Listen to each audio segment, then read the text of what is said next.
like when I started, like my commissions were like 150 for a full figure. Yeah, same here. And now I'm at a certain number, but you know, it took me a while, and I see some artists that are pretty new to the business, and they're already close to my, you know, numbers. Yeah. I'm just wondering if part of it is the fact that now there's more, you know, art reps that tend to, you know, inflate prices a little bit. The art dealer component is interesting, which is, you know, at the end of the day, they're seeing what their work is going to go for. But then there was one artist in Heroes that I visited, and I looked through their portfolio because I genuinely love their work. The money that they were charging for the original pieces didn't compute in my head. What was that artist with? His name was Jim Mahfood, right? So like... This is the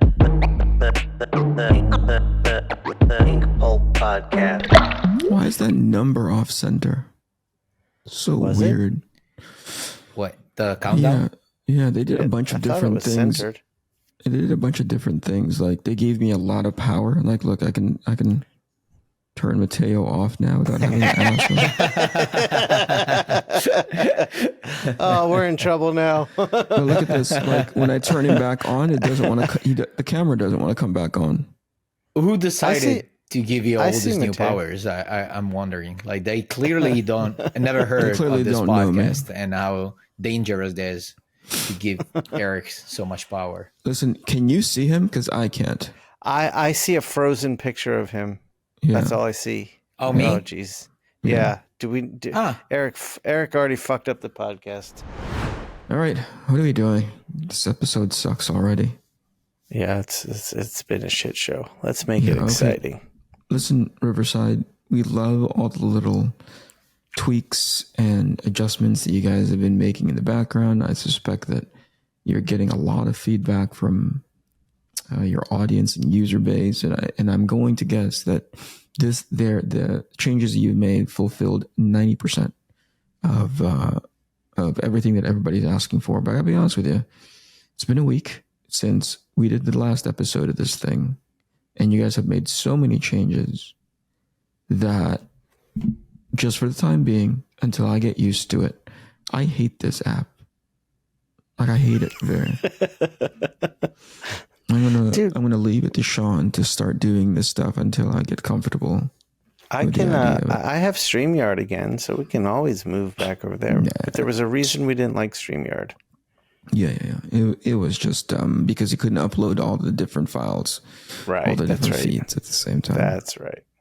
Now they put that in there. That's like if StreamYard, if this was a 1990s, rom-com, right? Everything we just described from StreamYard, it's like we've graduated, you know what I mean? Or like we've graduated college, and we're all now into our careers, early careers, right? Yeah. And we all get into a bar, and we all like invite everybody that we knew from college. Like You're just describing St. Elmo's Fire at this point. Or potentially. And StreamYard was one of them, Oh, do you remember StreamYard? Little pudgy around the belly, you know what I mean? Or In a good way. Bottle glasses, and really didn't keep itself very pretty, And then, and to top it all off, StreamYard's running late, In the bar with us is already like Riverside, How you doing, pal? Blah, blah, blah. You look good, for right out of college. And then there's that music that kicks in, and we all look over our shoulder like this, and it racks focus to the background, and StreamYard comes walking in, and it looks like Emily Blunt from Dan in Real Life. You know what I mean? And you're like, yo, StreamYard, you're looking good. Assuming it does all the stuff that we need it to do, I think StreamYard might offer that now. That's what I mean. Like if it does offer individual streams, it's Emily Blunt from Dan in Real Life. I think it does. It was like StreamYard got the nickname Emily Pigface or whatever, Pigface Draper. And it walks in and it's Emily Blunt. So are we gonna break up with Riverside? Go speak to StreamYard. I don't know. StreamYard's at the table, but it doesn't. Yeah, but it doesn't mean that it gets to stay at this table. Maybe we just we'll just talk to Riverside. Hey, pretty yourself up. Yeah, get to the gym, start eating a little better. Yeah, this is a real relationship. Just because we're in it with you right now doesn't mean we can't look further. This is from two committed, non-bachelor married men. Yeah, we're talking like this. We're vicariously living through that fantasy that I just said. All right, how are you? As Matteo's trying to figure out how to make the thing work. I'm good. I'm getting through this madness period of life right now. But okay, listen. How about we do the thing that you said, where you launch it from your end? Oh, okay. You want to just start to over? make sure that he's that's not what I was getting thinking. hung up. All right, here we go. I'm going to stop this. Okay, I'll send a new link. Welcome to the Inkpulp podcast.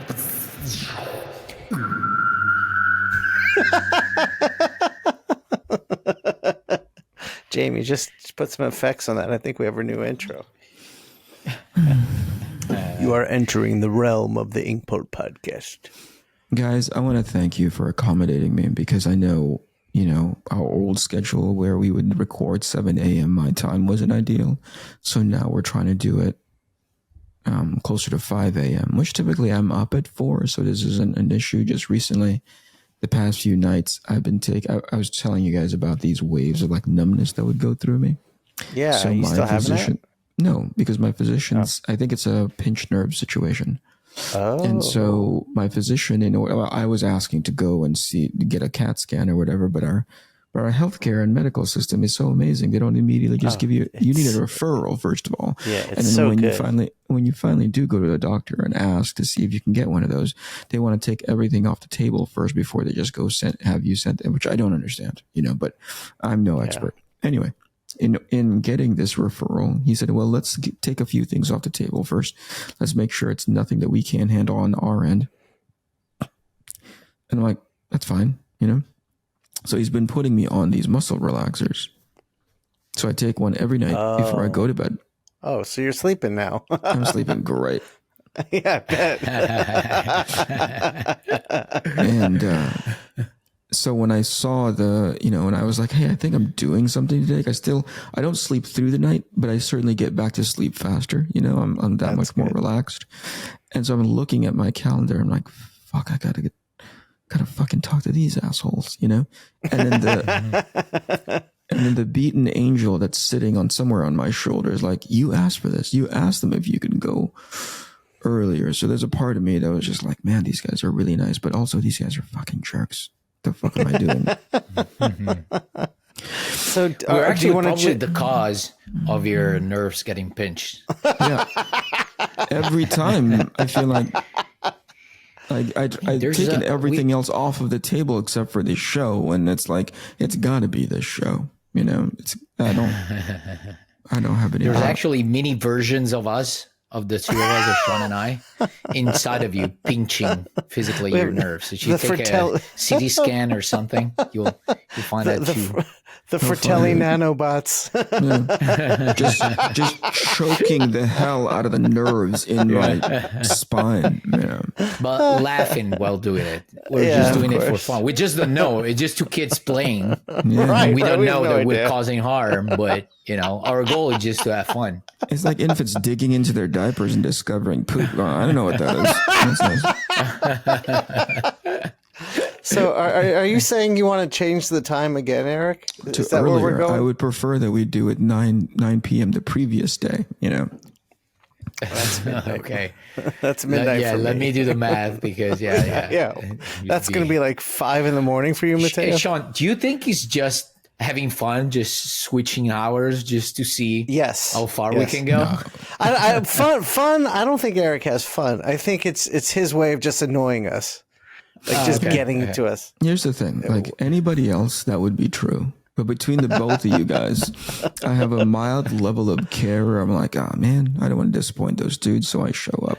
But just barely. Like mild is giving it a lot of credit. So, Matteo, I got to tell you this. So you know how Jim, like I have that live show with Jim now. So he did the first. So he's doing these like wrestling bits. Oh yeah, I saw them. I wanted to tell you, but I've been so busy yet. I forgot. I even forgot to reply online. Yeah. So we did you for Jim. Did you first? And it was then hilarious. I saw Eric's yesterday. Yeah. So I get a message from Eric. What is this? And I was like, oh my God, I think Eric's upset we did this. No. I saw it and I watched it like 3 times because I thought maybe there was a punchline, and I go, nope, this whole thing is supposed to be the punchline. This whole thing. Well, as soon as I have my start, go ahead. Yeah, it's 5 a.m. or 4 a.m. when I see it, so the sound is turned down completely as I'm watching it.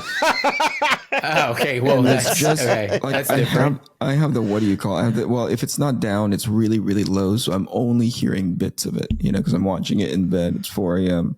Wife is still sleeping, and I don't want to wake her up because that's an awful situation to be wake up my wife at 4 a.m. I don't hear the end of it until for the rest of the day. Anyway, so I just hear Jim putting on what I think is like a Randy Macho Man / Sergeant Slaughter / I don't know what it is. You know what I mean? It's definitely in that, hey brother, that kind of thing.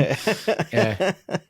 And it's 4 a.m. So I don't know if my eyes got rolled into the back of my head as I roll my eyes like these stupid fucking idiots.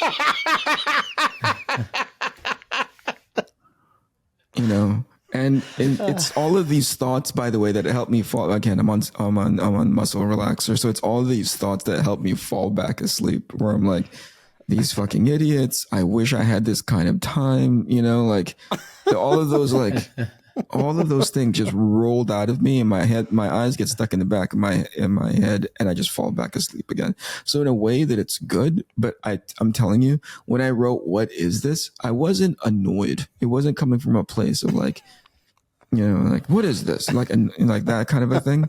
It was from a sleepy place before I faded back off into like almost Deathland to be like, what is this? Like, You read it almost as, had to verify that it was real when you woke up. Yeah. You weren't dreaming.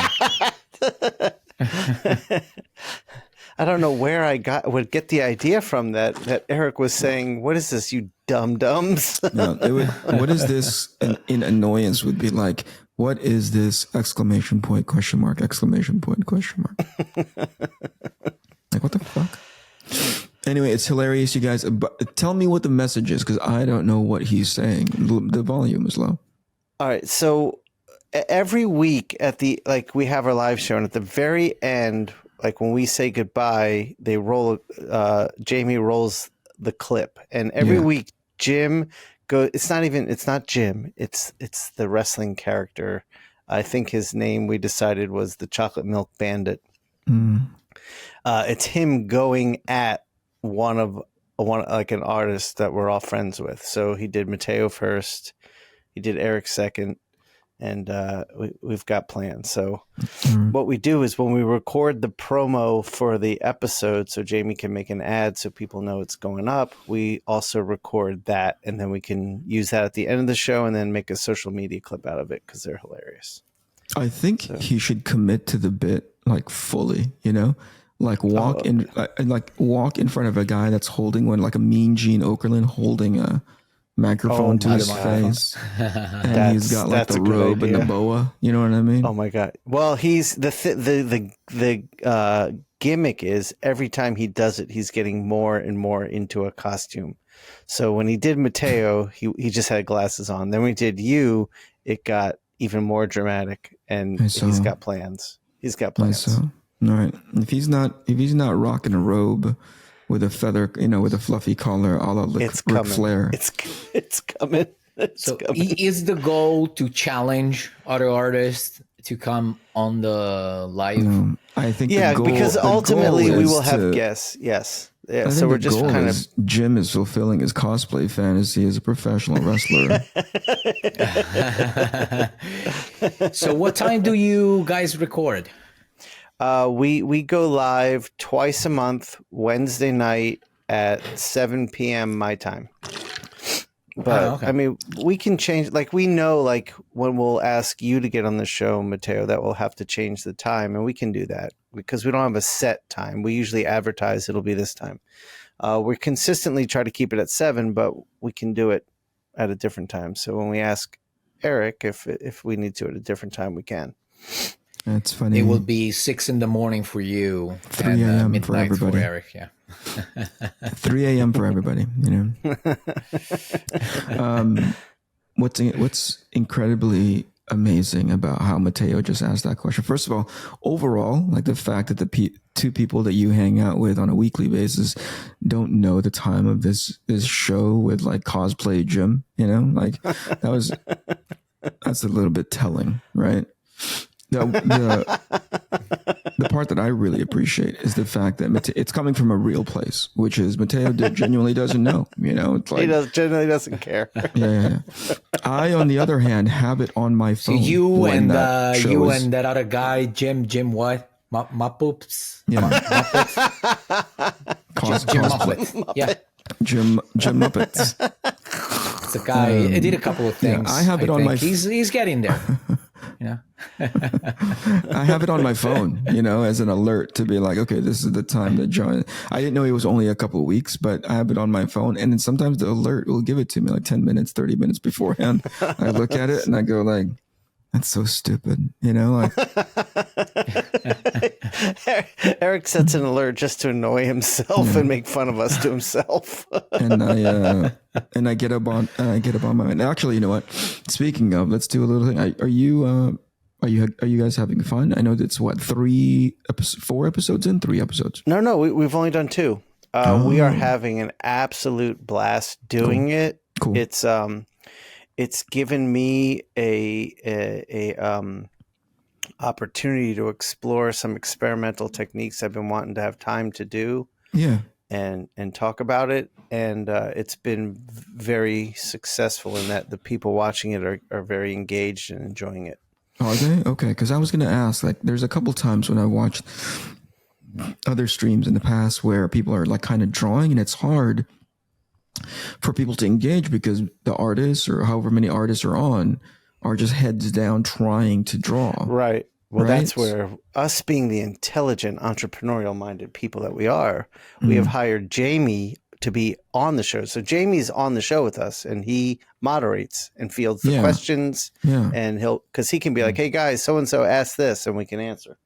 You know what's great about that? But still, that? For me, it would be still hard when like to answer, like to give a proper answer if I'm writing, drawing / inking something, right? Something. Yes, it's still. I agree. Really hard. It's a challenge. We talk about that, Jim and I. It's like it's very hard to perform while you're drawing, but we've kind of navigated a way to do it. And luckily for me, the techniques I want to experiment with are very playful and like, because you guys know my work is very precise and particular and very like my brain power is on like 12. But with this way of inking on that I do on the show, that I can really turn it down and just go nuts, and mistakes everywhere, and it's fine. Can we go back to like a couple of minutes? And I want to talk to Matteo like you're not in the room, Shawn. Yeah, go ahead. When Shawn said that's when the intelligent entrepreneur, right? When he said those words. Did you think that he was about to describe himself and like, because I didn't. I thought you were about to say, oh, I spoke to somebody for a second, else. I thought he was talking about another show. So I was like, wait a second. So I missed a few steps here, and maybe you skipped the audio skip. Maybe your internet is wrong again. You know what I mean? There's a couple of things there that was working. And then when when he described just himself, what he thinks, Maybe that's just what he thinks. You guys didn't. You didn't get. You didn't get the sarcasm as I was saying it. There was no sarcasm. Now there is. You're going retroactively retelling the story. Secondly, Jamie being there, I bet you, just because of his accent, does a lot of heavy lifting when it comes to like being entertaining, Oh, absolutely. This is also, it's really good for Jamie and his business because now he has a face to be seen. And I think my hope is it helps him with his business too. Cool. Well, congratulations on 2 episodes. Let's see if you guys can make 3 or 4. Well, you're actually going to record in in a few hours, right? Well, go live in a few hours. No. Right. Today's Monday. It's not the usual Wednesday. Right. Because not only we had to change time for Eric, this time we had to switch the day as well. Well, actually, I think I got to take a hit on that. I was the reason. Oh, right. It was you. Yeah. Sorry, Eric. It's okay. You're a huge asshole, but this time it's not. But in my defense, it's because of Eric I had to change times because I scheduled an appointment for a time when we don't normally record, and then Eric changed the time we normally record, but my appointment was already scheduled. In the end, it's always Eric's fault. It's Eric's fault. It's really exhausting, It's 5 a.m., 6:46, people's internet don't work, the buttons don't work. It's a whole bit. Hey, can I talk to you guys about something? Yes. I just saw it yesterday. And I thought this will reflect. Yeah, I went over it. That was just being kind. I'm going to talk about this regardless. I think I just saw what Matteo deals with every day with Aaliyah. The way he said no. When he says no, most of the time he just ignores me, and it's just me calling his name for like 25 times. Same thing. So you're used to it, Yeah. All right, go ahead, Eric. Go ahead. Yesterday, I just caught up to it because I don't. By the way, you guys are still very active on social media. That's why you see. I'm less active now. Not that much lately, to be honest with you. I haven't been that active over the last. But that's because you're busy, right, Matty? My activity's down too. Mine's down too. I just don't have time to give what I was giving before. So I've handed off, as you guys know, and I think maybe for those who don't, who end up watching the show don't know, like I've handed all of that off to somebody else. And they're the ones that are uploading and adding like funny little, whatever taglines to the image. There are times when I read what they put, and I'm like, that's freaking hilarious. Like it's the first time I'm reading it. That shouldn't be the way. Like I should be more involved, but I really don't care. But in a few months, you're realizing they're releasing naked pictures of you with Nazi, quotes from Hitler, Stalin. The truth is, like most naked pictures of me do have Nazi quotes. It's all tattooed on my body already. You just don't see it. So there's in the trending tab on formerly called Twitter, now called X. There was like Jim Lee's commission rate. Oh. And I think one commission from Jim is something like $30,000, something ridiculous. Please, please freaking verify the how much it is. Full figures, blah blah, all pencil and ink and all that stuff. I think it's 20 or 25. Wow, it's high, right? And so people are like apparently freaking out.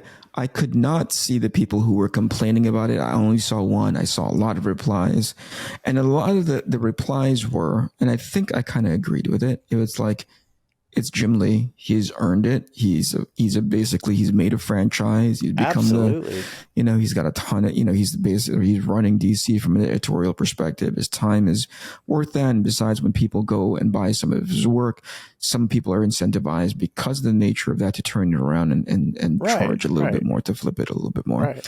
But that I'm trying to think of it again. I only saw one person that said those prices are ridiculous. Right.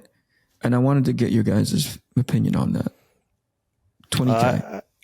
I agree with everything you just said. He's put in the work. He's built up his business, his brand. He's worth that. It would be ridiculous for him to do $5,000 commissions that people could buy and then sell for 30. Like that would just be stupid on his part from a business sense, and it also would lower the value of what he does. Yeah, I think he's in a very privileged position, and he's earned it. What do you think, Manny? Your commissions are like 20.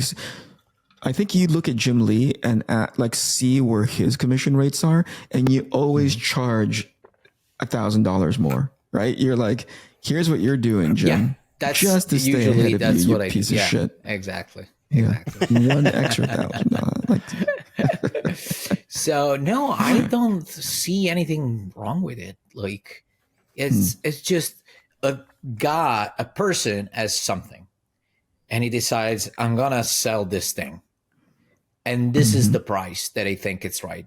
I don't know if he made it out of a specific type of math that he did. Like, okay, so one commission is gonna take me 7 hours. How much do I usually earn in 7 hours? Yeah. So he came up with a price. I don't know what the calculation behind it was, but that's the price. Yeah. If the price is too high, nobody will buy them. If the market people will buy them, it means that the market allows it. And I understand like being frustrated by that, because maybe there's collectors that would love to have his stuff and they cannot afford it. But, so, it's like that with a lot of stuff. Like, I love Lamborghinis, but, I actually can afford a Lamborghini. I'm just not going to do it. But, let's pretend. There it is. There it is. No, let's say the high end. No. Okay. Let's change it. A high end Lamborghini. I love a Countach, which is a late 70s Lamborghini. It's probably design wise one of my favorite cars ever, if not my favorite car.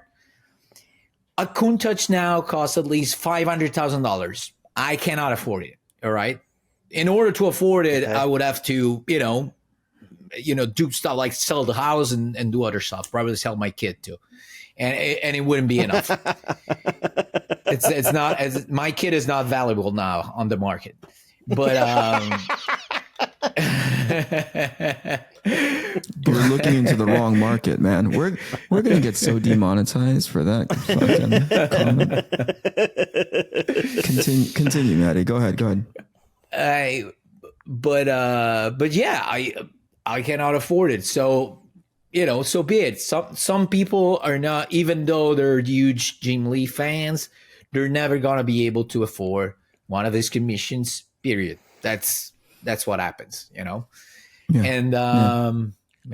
or if you really want it, you have to save money as if you were buying a car, and save that money and spend it on a Jim Lee commission. But other than that, it's just, I don't know. To me, it's so natural. Like, this guy is opening a list, and these are the prices, and that's it. Either you can afford it and you buy it or not.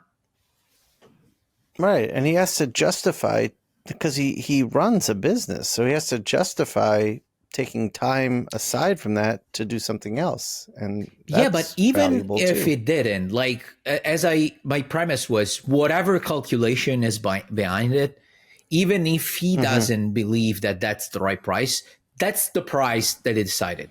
And he is the only one. There's only one Jim Lee in the world, So, it's up to him to decide the price. And, it's a high price. I'm not going to lie to you. Like, my commissions are way, way, way cheaper, I don't even know if I'm going to be able, not even probably in 20 years, to have those prices. I don't know. Who knows? Hopefully, but who knows? But yeah. Other than that, what do you think, Eric? So, typical of me, I try to think of it from the other side of the argument, right? I'm like, hey, this is how I'm reacting, in line with everything that you guys are talking about. Not everything should be open. Like, there's plenty of times when I'm looking through Zillow, which is the house app here in the United States, Maddie. I'm looking at houses and I go like, gosh, that would be so nice to have, But once you start getting into like, 1.6, 2.5, $3.2 million homes. I'm like, that's nice, but obviously, it's out of my price range. I have that level of like, but there's also part of me, using that same analogy, where I look at a house and I go, geez, why are homes going for that much now? Right. And I could go through my laundry list of like, everything is inflated, blah, blah, blah, blah, blah. So I try to apply that same sort of like, that knee jerk of why does that cost so much, into the same situation, which I go like, why is like, I'll just use us, but obviously Jim Lee by proxy, like, why does my art cost this much? So Matteo said something pretty interesting. The math makes a lot of sense, right? I get paid this much per hour. It takes me this long to do a commission. Therefore, it's going to cost this much. Now, the money the amount that you're charging of, for that thing, people can go like, well, why is it that much? Why is it that much per hour? Therefore, that's how much the commission costs. And you're like, I'm compounding all of the years of experience that I have in order to do this one thing, to be able to do this commission for you. So there's that. But to your point, Matteo, like, are we compounding the fact that it's Jim Lee? Like, what has Jim Lee done with like the actual craft of his drawing, years and years of training or whatever, that now compounds it to like $20,000, $30,000 per commission, right? People are just excusing it to be like, again, I agree with you guys. He's who, like, let's say it's not Jim Lee. Let's just say it's John Smith down the street, and he says, I'm going to charge $20,000 for a commission of Batman or Wolverine or whatever the fuck, right? Yeah. Nobody's, and somebody buys it. Okay. Somebody buys it. John Smith, no history, no nothing, right? Somebody says, I'm going to buy that thing for $20,000. To your point, that's what the market will bear for the John Smith no name will sell it for, right? That means somebody is willing to buy it, is basically the point, right? Does Jim Lee now look at John Smith and go, wait a minute, if John Smith can sell that and he's no name, right? Do I need to double my stuff because I'm Jim Lee? We've now taken the years of experience of getting better at craft, which is one category. And now we're going by namesake alone. Does that make sense? Mm-hmm. Yeah, and you're describing part of what's going on in the industry already. Yeah. Is go that ahead, Shawn. People can spend time building up a following through social media and not developing their craft, like not putting in the time for that, but they build up enough of a name that they become these very popular, quick successes. Yeah. And the work is not up to par with a lot of the other stuff. So I mean, that's kind of what's going on right now. Yeah. So that's the point. So that's another thing I want to dig into. I took a look at the sample that they put up that was costing, tens of thousands of dollars. And I'm like, there is nothing within the context of what I'm looking at right now, as good as it is, that Matteo can't draw. Like, I look at it and I'm like, Matty can do that. If not, if not that exactly, something in the field of that, just from a technical perspective. I'm not talking about anything else, right? Like, if Matteo wanted to crosshatch, it'd look awful, but he could probably do it. I'm just talking about within the context of that page, somebody standing there, he understands clearly. We understand lighting, right? We understand how to soften the edge so that it comes off like gray. From a pure technical, how long did it take you to learn this thing? Matteo's got it in spades, right? Maybe in a different context, like adding ink or whatever. But then I look at, so basically what's carrying this from what Matteo is charging per full figure all the way to Jim Lee, which is a huge divide. We're talking tens of thousands of dollars, right? Yeah. Yep. Yeah. Is it just the name now?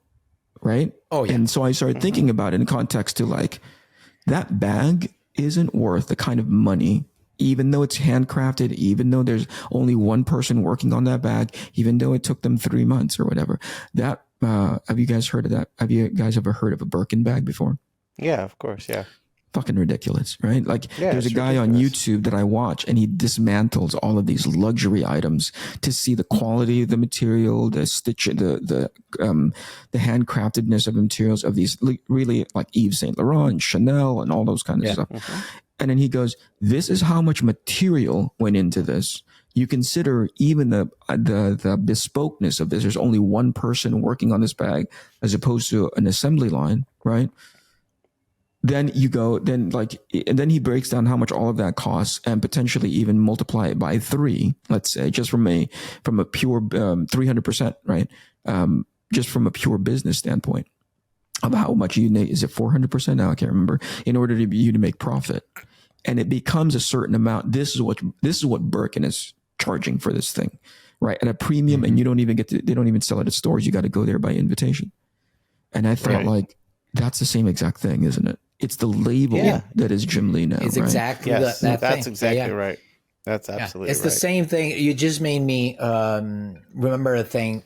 I was talking to a friend of mine, and his dad, like, basically, his dad owned a restaurant where I used to work when I was younger as a waiter.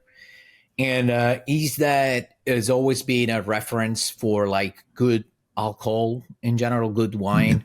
Yeah. He was like a connoisseur. Yeah. And a lot of times he discovered back then, we're talking about more than around 20 years ago, he was a guy who used to discover stuff that nobody knew, like specific wines. And he could find them, at a good price because they were pretty much unknown. So he had good wines for a pretty decent price. And then what would happen, when years go by and these products, people start talking about them, and all of a sudden, like, the prices, start levitating. So he went to another thing, because he was like, no, now it's not worth it anymore because the brand has become the thing. So now this thing that used to cost, I don't know, a bottle used to cost 40 euros. Now it's 200 euros just because the name has exploded, Right. So, and he wouldn't accept that. So it would be like, okay, I'm going to find the new thing, the new good thing for, a decent price, for the right price, because now the price is not right anymore. So he's against this kind of thing. He's one of those guys that is against the branding, the thing, but other people that just don't care, that's, they go after the idea of it being an elite product. The same thing you were talking about, this brand, and you have to be in the club. It's more or less like Ferrari. You cannot just go and buy a Ferrari. You gotta enter. You gotta earn your strips. How you say your stars? Stripes. And you got stripes, and then become a membership, a Ferrari member. And then you get access to specific models and stuff like that. Otherwise, it doesn't matter if you have the money or not. Like, it's not even a matter of money at that point. It's just a matter of, if you're, good enough for us, you can, So let me take a step back. Why do you think, and let's try to look at it from the other side of the table. Why do you think, with as less cynicism as possible, because I'm with you guys, I'm like cynical as like, are you complaining because you wanted a Jim Lee and now he's unaffordable to you, which we have a perfect answer for, which is like, not everything should be affordable to you, Why do you think there's that reaction to that price tag? Try to inhabit the space of somebody to be like, why do you think that? Is it because they don't understand the value? Because when I take a look at a house, same exact thing, right? I'm looking at a $4.5 million home. Right. And I'm like, holy cow, why is that so expensive? And all of the prices are inflated. I know for sure. Right. Like, I know that across the board, but that's not applicable here. The original art prices aren't inflated, because if that was the case, then everybody becomes unaffordable, Yeah. My instinctual thinking is that it's frustration. It's immediate frustration, because you see that number and you're like, okay, I'm never going to be able to afford it. Because everybody has a price. Like, okay, if you tell me $20,000, not gonna spend it. But if I really need it, I'm able. If you tell me 100,000, shit, I gotta make a lot of sacrifices, but I still can make it. If you tell me 500,000, ooh, all right, super mega sacrifices. Like, it's gotta be my, I don't know, a house that I really love. All right. If you tell me 5 million, it's out of the, unless I win the lottery or unless I become somehow, a billionaire, somehow something, I can sell something to Hollywood or stuff like that. Otherwise, I'll never be able to afford it. So whenever somebody sees that that's out of the league, the immediate reaction probably it's frustration. And of course, we know how, social media works. They give you the outlet to immediately like complain, give it, to the exterior world. So they're gonna be like, oh, fuck off, that's so high. You know? Yeah, it's the old the haves and the have-nots. It's that it just triggers that thinking. Yeah. Do you have other ideas about it, or you genuinely don't know? Because mine was just simply instinctive. Like probably I should think about it more, and maybe I'll have more answers. Yeah, but, I don't think you're wrong. I don't think you're wrong, but you're looking at it from one. I think you're looking at it from the same space that I'm looking at it from initially, which is, hey, that guy's a collector, has always wanted Jim Lee, potentially, like, now clearly that's unaffordable to them. Okay, that makes sense. That makes sense to me. And again, I agree with you guys. I'm looking at it more from one step back. Just generally, somebody who's looking at the art has no intention of buying a Jim Lee, but takes a look at that price, contrasts it to everybody else's prices within the industry, and goes, that's even at 30, even with all of its history, even though the entity and the label that is Jim Lee, it's basically like the Apple tax, right? Like that still doesn't make sense at 30K. Do you see what I mean? Like I'm trying to see it from a perspective of like, even though he's Jim Lee that made a franchise that's running DC, that's blah, blah, blah, blah, like 30K for something like that he did on stream for like an hour and a half, like I saw him do it. That's still too much. I'm trying to think of it from that perspective too, to be like, also you got to consider something. And I think we touched that when we spoke to Simone Bianchi a couple of months ago, probably 3 months ago. It's another thing is that now with basically everyone represented by art dealer, and it's the original art slash commission thing has become really popular. Yeah. And the prices are being inflated a little bit. Yeah. Like I remember seeing I don't remember what it was, but it was this show, and I saw some some really good artists, but kind of new. And they already had prices that I had almost 10 years in the business. Like when I started, like my commissions were like 150 for a full figure. Yeah, and even back then, I remember I was like, maybe I'm charging too much. Then I got asked for like 30 commission at a show. So it was like, okay, no, I can go up a little bit. Then I went to 200 and 250. And now I'm at a certain number, but it took me a while, and I see some artists that are pretty new to the business, and they're already close to my numbers. Yeah.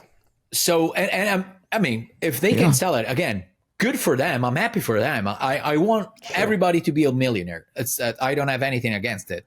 I'm just wondering if part of it is the fact that now there's more art reps that tend to inflate prices a little bit. They test the market and they see that it sells, and sometimes I think they use that mechanism of, okay, let's price this thing high, and people will automatically feel like oh, this is a luxury item, so I want to have it. Just because there's truth to that. I think there's definitely truth to that. Go ahead, Shawn. I do also think the original art collectors market has grown since we first came in. And I think people started to become very savvy in that they would look for new talent that they could say, this person really looks like they could blow up, so let me invest in a piece now. And I think the art dealers help mitigate that, where they're like, the art dealers like, I can see you blowing up, so we need to charge a little higher so that the market can like raise your value to the point it will be at. So I think there's some truth to that. So let me talk a little bit to Matteo, and then when he brought up the art dealer part, right, where they're like experimenting to see, is it experiment? Like they're just testing the market to see, because by the way, I believe in everything that we said in the beginning, which is if you want to charge $50,000 for 11 by 17 commission, and somebody buys it, that's what the market will bear for your work. If nobody buys it, and you still want to sell your original work, maybe you should think about lowering your prices because nobody's buying it, right? Yeah. So the art dealer component is interesting, which is that, at the end of the day, they're seeing what their work is going to go for. But then there was one artist in Heroes that I visited, and I looked through their portfolio because I genuinely love their work.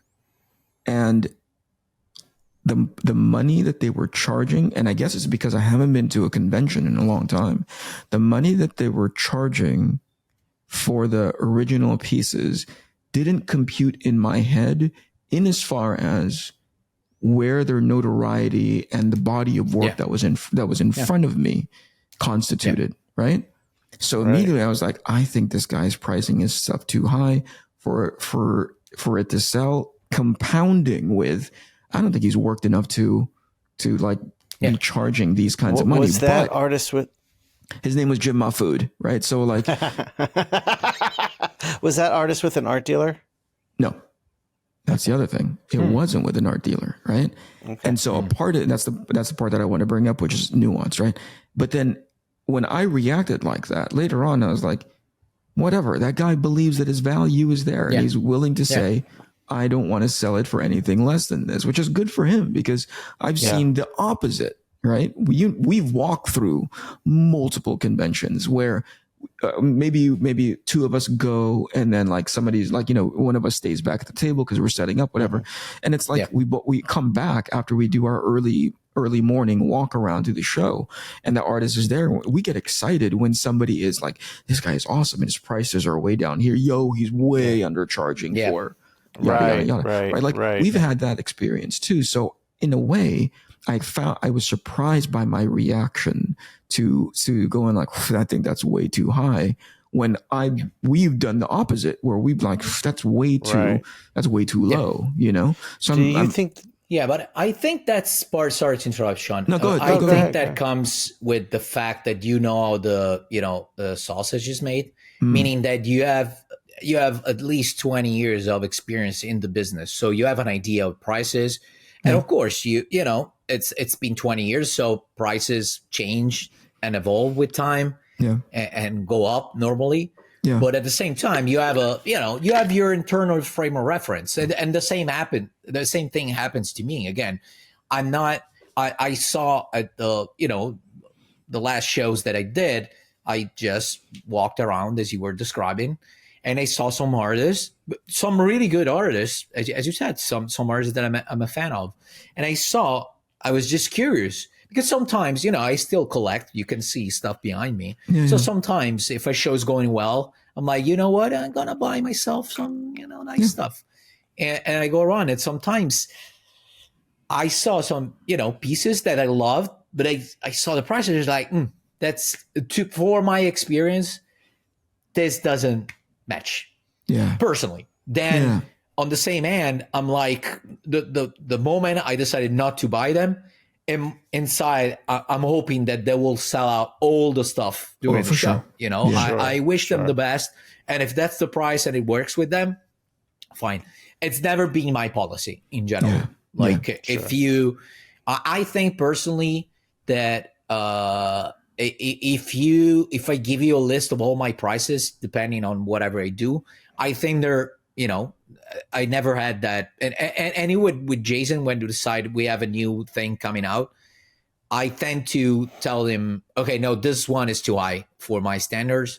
So sometimes he proposed some prices and I take them down a notch when I don't feel the price is appropriate, Yeah. And so I really had, I have an eye for that kind of things, I think, that I develop by just working in the industry, and sometimes that happens. I think again, some of the I love art reps, but sometimes I think the reason for this overpricing, and I think that's why Shawn asked you earlier.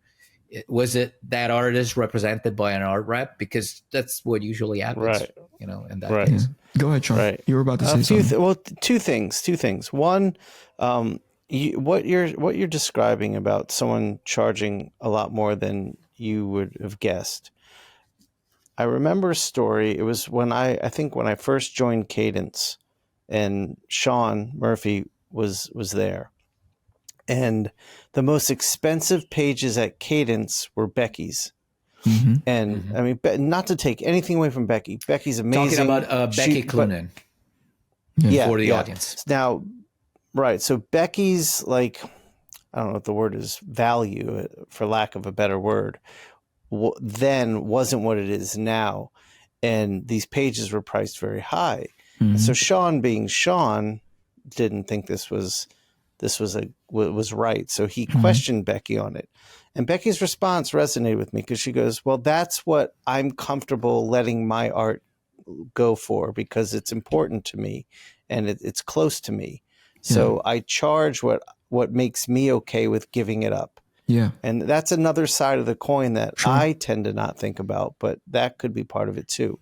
Yeah. But the other thing I want to talk about is you said something when you were looking at this artist and seeing the prices and saying this artist hasn't put in the time and the craft isn't there. Mm-hmm. And so when you said that taps into something about me. It's not a good thing. It's something I do need to work on, but I do get frustrated when, like, just with my path being as difficult and challenging as it's been, and I see someone come in who hasn't put the time in, whose craft isn't there, and they just explode and they're making all this money. I mean, I'm happy for them. They're making the money, but it taps into something with me that frustrates me, and it has nothing to do with them. So I understand that feeling. So I don't think that's the case with either of you two guys. But for me, when I see someone new charging that much and making that much, it does tap into that. I don't know if it's an insecurity or an internal frustration of mine. Yeah.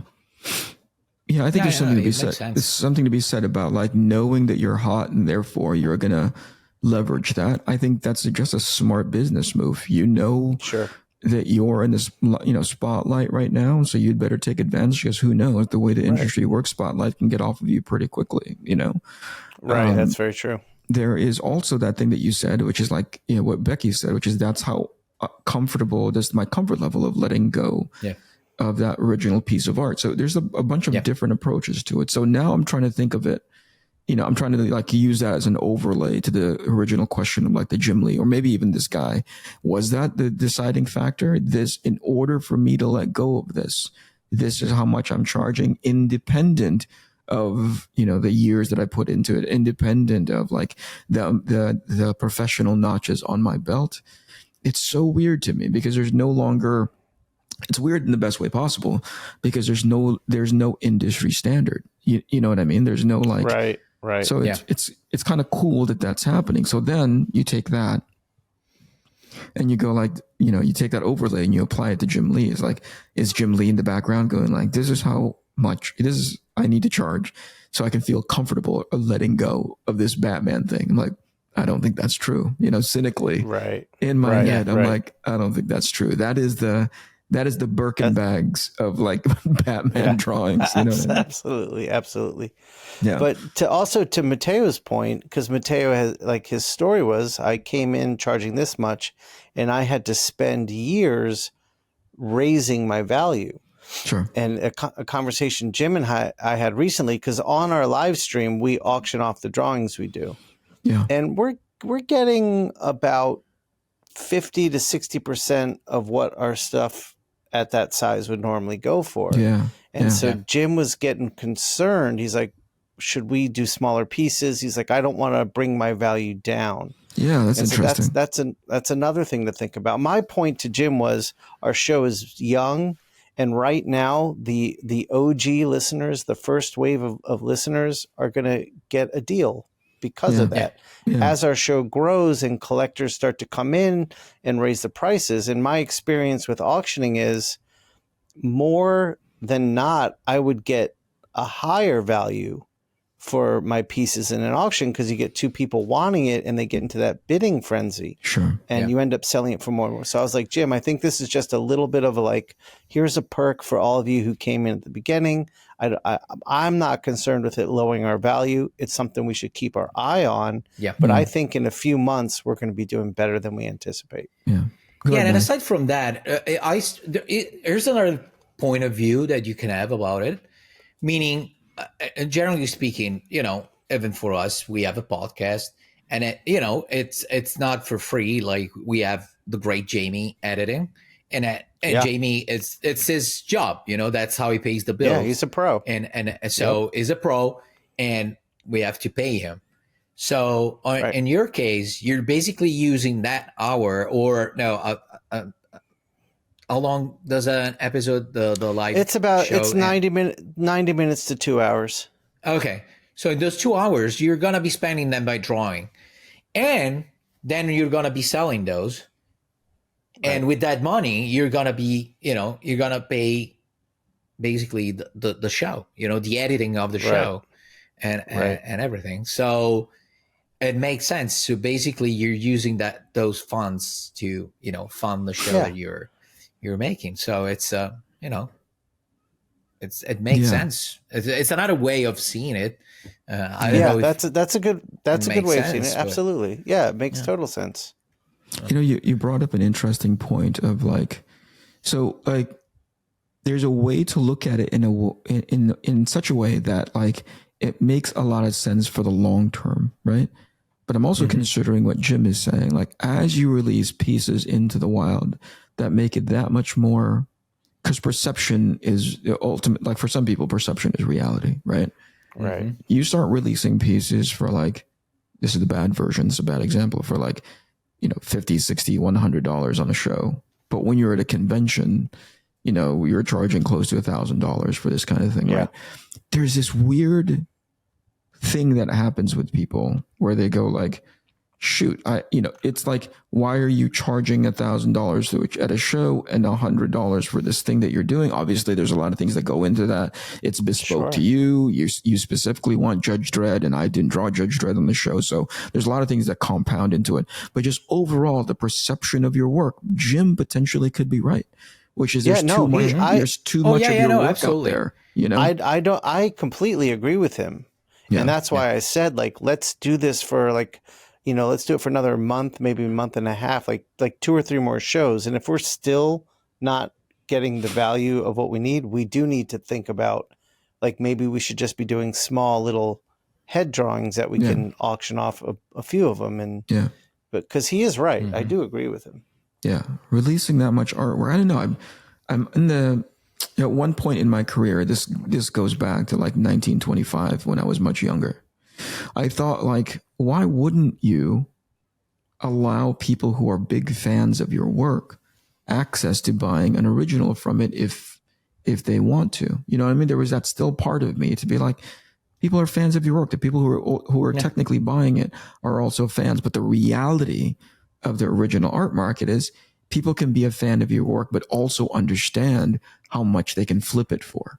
Right. There's always that person. And I don't think they're ruining it, by the way. Some people throw a lot of shade at those guys, but they have the same entrepreneurial concept that we do whenever we buy something and we go Matteo just made a good point. Hey, you're drawing on the show, but the money that you're making off of that, you're going to turn around and pay for this guy, which technically should have come out of your own pocket, but now it's just paying for itself in a way. That's the same muscle that's flexing. So when a guy goes in and buys your original artwork, not to be cynical about it, but there's always that part of you that's potentially this guy could turn around and flip this thing and it ends up on eBay and they make money. It's funny you said that because I had a sale on my art in May. Yeah. And someone bought one of the last pages I did a Deadpool Wolverine story. Yeah.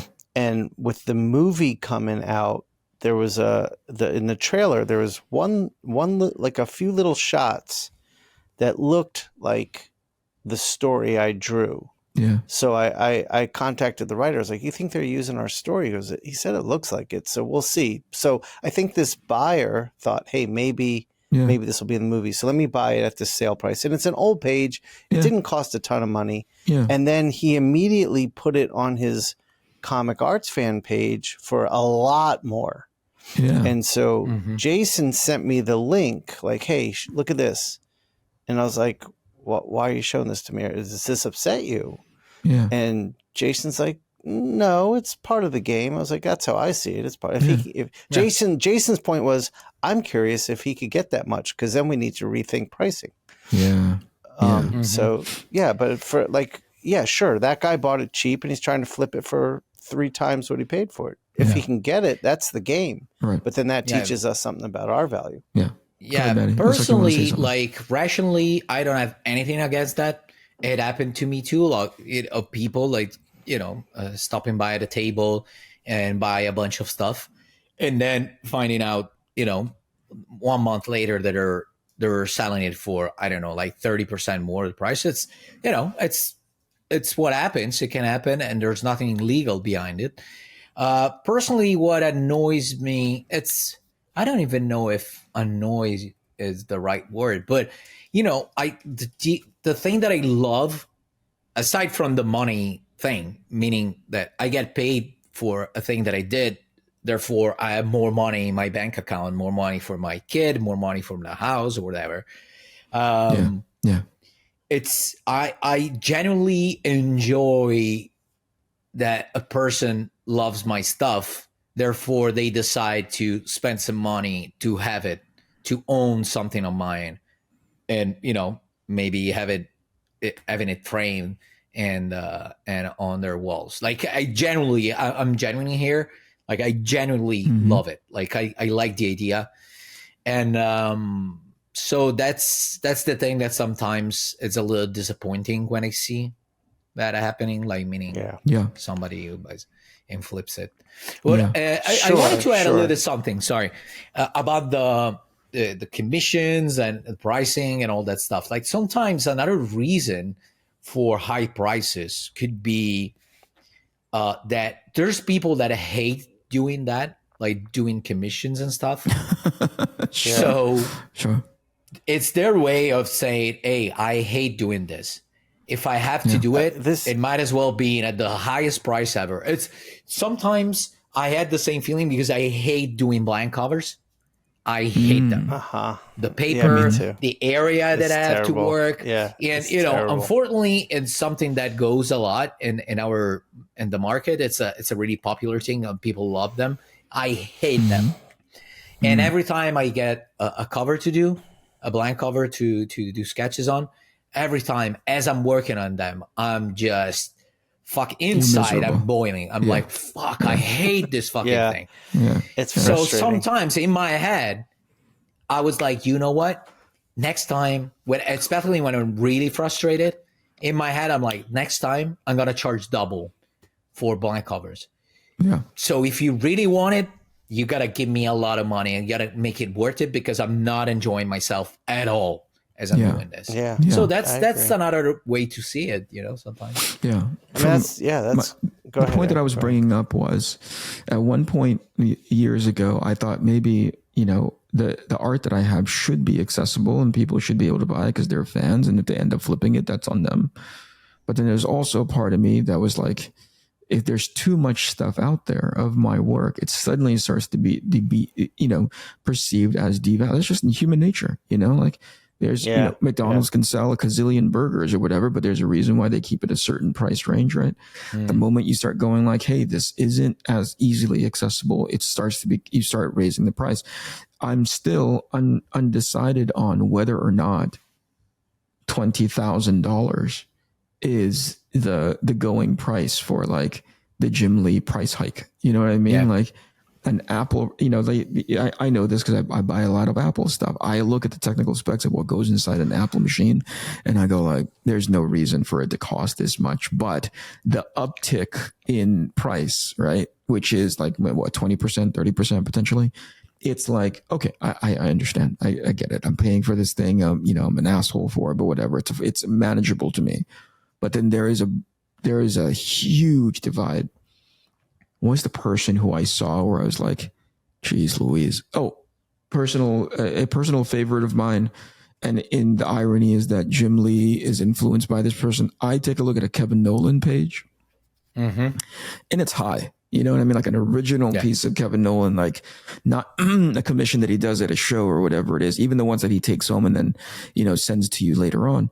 I'm like, yep, Yep. But no part of me goes, that's unreasonably high. Yeah.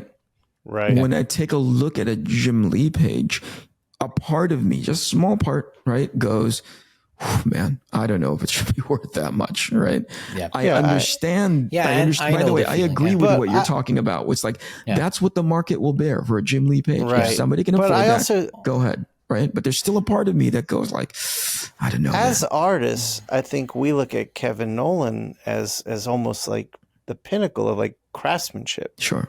And I mean, me personally, I don't look at Jim Lee as the pinnacle of craftsmanship. So I bring that along with what you just said. I agree with it wholeheartedly, because in a idealist world, Kevin Nolan should be getting more money. Sure. If we're so yeah, I understand what you're saying. There's another. I one. also wanted to add a little something. Sorry. Go. About the whole thing, because it's something that I never think about, like flooding the market with your stuff and then decreasing the value of yourself in the market. I never thought about that. Like every time I do a issue or something, I just hope to sell all the pages, and if I sell them all, I'm super happy, and that's it. That's all. I'm really basic with that. But I was thinking as you were talking about it, like for example, there's a Sean Murphy, who is considered, nowadays in the market is considered to be one of the top, the top guys. And at the same time, he's a really productive comic book artist. He keeps doing pages and pages and pages, new project. After that one is done, it's a new project, and he keeps selling, his stuff really well. I mean, I should ask him, but I think he's doing well. Like he's selling a lot of his stuff. And the prices are high. They're not incredibly high. Every time I see his stuff, I think it's the fair price. I never see something that it's overpriced. And personally, like, and he's doing well. I think he keeps selling. And I think the secret there is the incredible level of quality. Like everything that he makes, like it's even a page with dialogue with almost unknown characters. There's always gonna be like a detail on a character jacket or a car in the background. There's always something that makes it super high quality, and that's what you're paying for. Right, and Sean's very aware of that. I mean, Sean's drawing pages primarily for the resale value. I mean, he said as much. So yeah.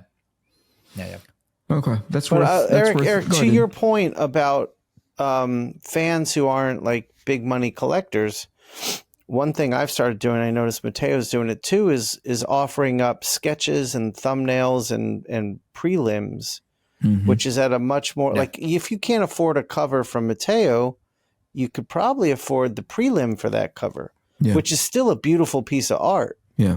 It's just not the polished, finished, beautiful cover you saw. So I think there's ways to offer up parts of your art to someone who's looking at a lower price point without devaluing your art.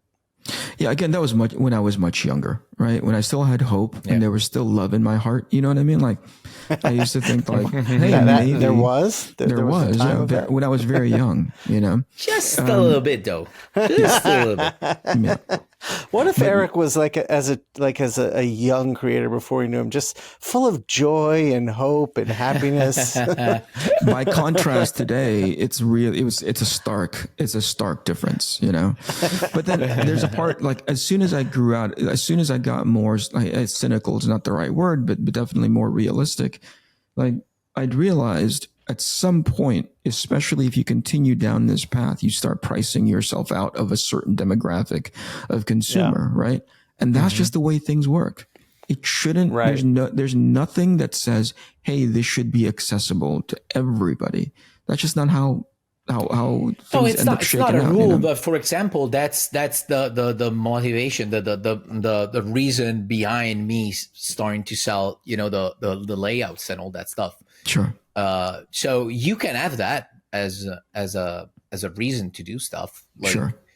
To be honest with you, I was just looking, especially now lately over the past 2 years, I've been doing more and more defined layouts because I was having fun.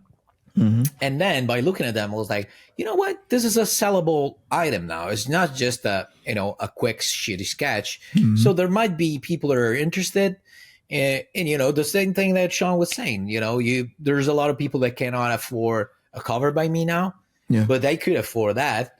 So why not? And now I have an item for each kind of pocket. I have a $30 thing. I have a $100 thing, and so on. Yeah, but that's great. I think that. But it's not a rule. It's not. Yeah. If you don't reason that way, I totally understand, and I'm fine with it. But I'm talking. It's just my way of doing things. No, that makes sense to me. I'm just talking about the attitude of like, hey, something should be affordable to everybody, and I think that's what you're trying to say. But there's also a part of me that's like, not everything can be affordable to you, nor should they. There's. Right, you just absolutely. can't accommodate everybody. There's a guy who's going to take a look at that $30 thumbnail and be like, that's still too much. It's just a thumbnail. Yeah. Why should it be $30? Right. It's like, okay, at that point, there's no longer pleasing everybody. Anyway, I haven't made up my mind about that Jim Lee thing. It's just I was trying to take your guys' temperature to see where that's coming from. And then the other thing we haven't discussed is how the economy affects things. Like art sales are slowing down now, so it's got me thinking about my approach to New York Comic Con, where instead of doing larger paintings to try to move, I think I'm just going to try to do a bunch of sketch card paintings, which are a much lower price point, and I'll just try to move more of them because right now the market seems to be people are holding on to their money a bit more. So there's that to consider too, the trends in the market. Yeah. Where's that voice coming from? Like, where's the idea that art is selling less than it used to? It's coming from the few cons I've done this year and talked to other artists, but even people like Ali, our friend Ali, who's a collector, he's saying he's seeing that like these auction houses, the pieces are not selling for nearly what they were selling, say 6 months to a year ago. So he's seeing that people aren't spending as much, and he also does auctions himself. So he's not just seeing it only in art, but in his auctions, he's selling like slab comics and stuff. And the amount of people buying has gone down, and the amount of money they're spending has gone down. Okay, gotcha. All right, that's an hour. All right, I'm gonna go back to bed. All right, Matteo, you want to sign us out of here?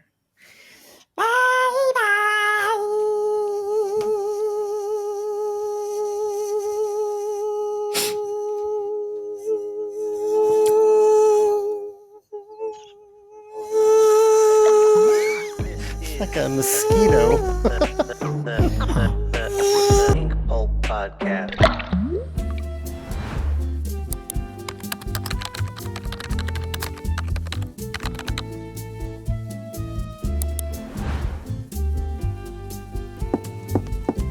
Hey, Eric, what's up? Hey, Shawn, I was just looking for Matteo online like I do every morning for my daily dose of inspiration. And all of a sudden, I stumbled upon his new website.